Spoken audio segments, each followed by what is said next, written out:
हरिओम. ज्ञानेश्वरी अध्याय 18 ओवी 61 ते 65. ना ब्रह्मनामाच्या विकी बुद्धी सांडूनी अस्तिकी कर्मे कीजती तितुकी असते होती.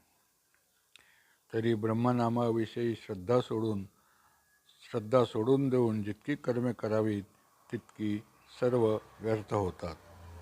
हा ऐकोनी देवाचा बोलू अर्जुना आला डोलू म्हणे कर्मनिष्ठा मळू ठेविला देखो. हे देवाचे बोलणे ऐकून अर्जुन डोलू लागला व मनात म्हणाला, कर्मावर भर असलेल्यांना देवांनी कमी प्रतीचे लेखिले आहे असे मला वाटते.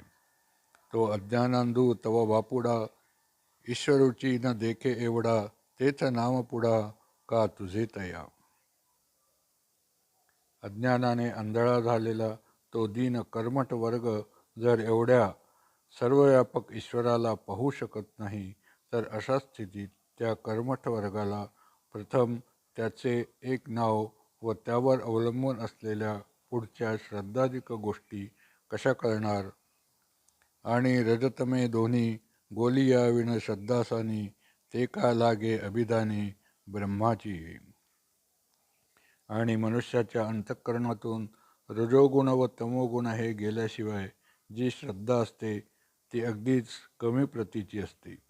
ती ब्रह्मनामाच्या ठिकाणी कशी जडेल. मग कोता खेव देणे वार्तेवरील धावणे संडी पडे खेळणे नागिणीचे ते. मग शस्त्राच्या अग्राला आलिंगन देणे दोरीवर धावणे अथवा नागिणीबरोबर खेळणे ह्या गोष्टी देखील त्या श्रद्धाविरहित कर्मापुढे घातकपणाच्या बाबतीत हार खातील. हरिओम.